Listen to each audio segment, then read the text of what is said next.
Selamat malam saudara-saudari yang terkasih di dalam Yesus Kristus Tuhan kita.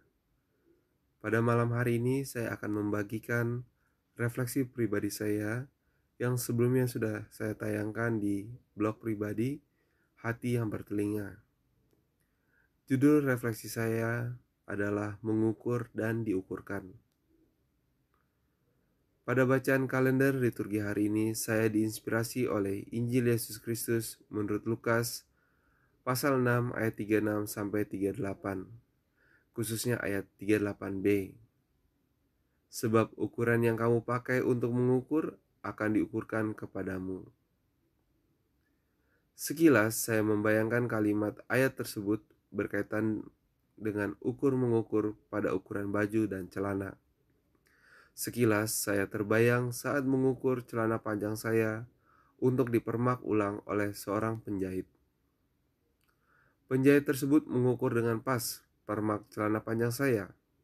Saya pun mendapatkan pengukuran yang sesuai dengan tubuh saya. Ilustrasi ukur-mengukur pakaian itu hanya sekilas terlintas di benak saya berkaitan ayat di atas. Tapi ilustrasi itu bukanlah gambaran utama maksud dari ayat 38b tersebut.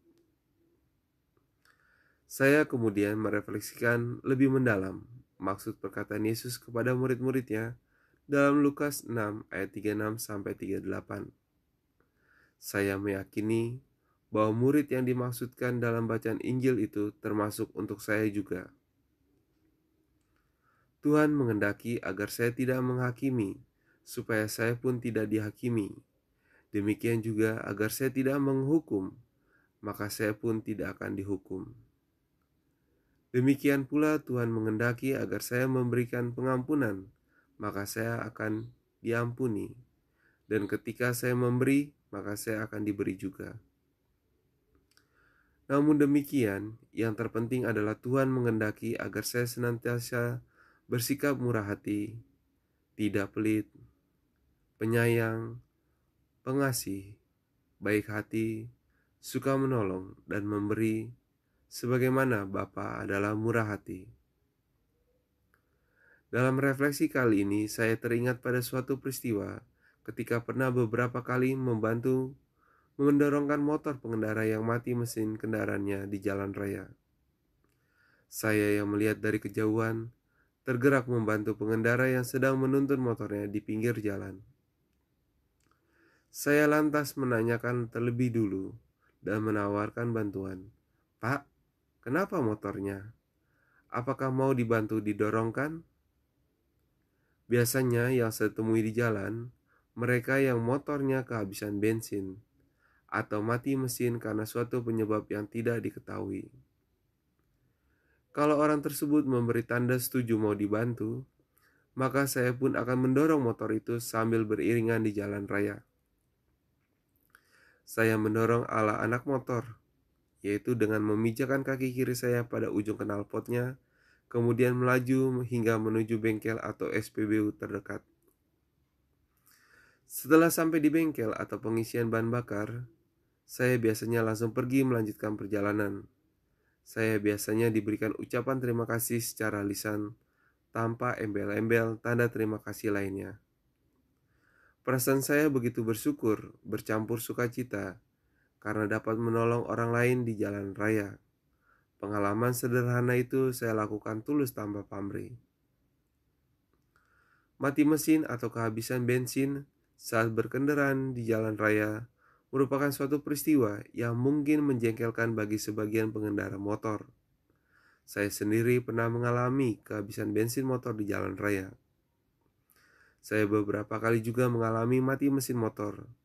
Penyebabnya antara lain karena busi motor bermasalah. Kadang juga karena lupa mengisi bahan bakar motor karena sebelumnya sudah merasa yakin jarum bensin masih aman berada pada garis merah terakhir. Pada suatu peristiwa, saya agak ngedumel dalam hati saat mengalami mati mesin motor saya. Saya menyalahkan diri saya sendiri karena salah perhitungan dan tidak memperhatikan takaran tangki bensin motor saya. Sore itu, saya sedang buru-buru pergi ke gereja dekat terminal kota Bekasi. Motor saya tiba-tiba mogok di jalan raya. Saya pun agak kesal karena gagal menyalakan kembali motor saya. Saya kemudian menuntun motor saya ke arah penjual bensin terdekat. Ketika sedang menuntun motor saya kaget tiba-tiba dibantu oleh pengendara motor lainnya yang searah jalan. Padahal saya tidak meminta untuk dibantuin ataupun mencari orang untuk membantu saya. Saya menyadari jarak stasiun pengisian bahan bakar umum terdekat jaraknya kurang lebih 1000 sampai 1500 meteran. Lumayan juga lelahnya menuntun motor bebek yang beratnya puluhan kilogram. Orang yang tiba-tiba muncul dari arah belakang saya itu mengatakan akan membantu mendorongkan motor saya. Dia lalu menumpukan kakinya pada sisi knalpot kanan saya. Pijakan kaki kirinya dari arah belakang mendorong motor saya ke arah depan. Saat itu dalam hati kecil saya merasa senang sekali mendapatkan bantuan. Waktu itu saya merefleksikan bahwa Tuhan datang membantu saya melalui orang itu. Atau dalam kalimat lainnya saya meyakini Tuhan mengutus orang itu untuk menolong saya. Saya pun dibantu hingga mendapatkan lokasi pengisian bahan bakar terdekat. Saya sempat mengucapkan terima kasih karena telah ditolong oleh orang tersebut. Namun orang itu langsung pergi begitu saja tanpa saya memberikan salam atau tanda terima kasih. Saya bersyukur mendapatkan pengalaman saat menolong orang lain. Saya juga bersyukur mendapatkan pengalaman penting ketika ditolong orang lain. Dalam kedua pengalaman itulah yang saya pahami lebih mendalam terkait mengukur dan diukurkan pada bacaan Injil hari ini. Bacaan Injil hari ini juga meneguhkan saya bahwa pertama, Tuhan menghendaki agar saya berbuat baik, benar, dan tulus sekecil apapun kepada sesama. Maka tindakan itu akan mendapatkan balasan setimpal dari Tuhan maupun orang lain. Kedua, Yesus menghendaki pada saya untuk memberikan pengampunan kepada sesama. Maka saya pun akan diampuni. Tuhan juga menghendaki agar saya tidak menghukum atau menghakimi orang lain. Maka saya pun tidak akan dihukum atau dihakimi oleh orang lain.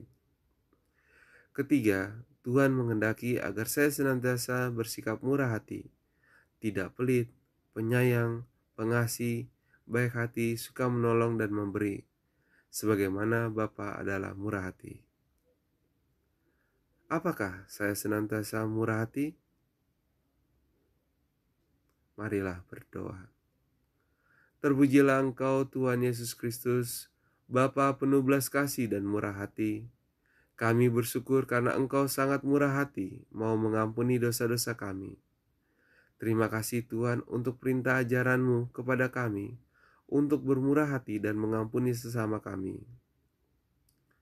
Ampuni kami Tuhan Yesus, karena kami masih suka mengeluh dan menghakimi orang lain.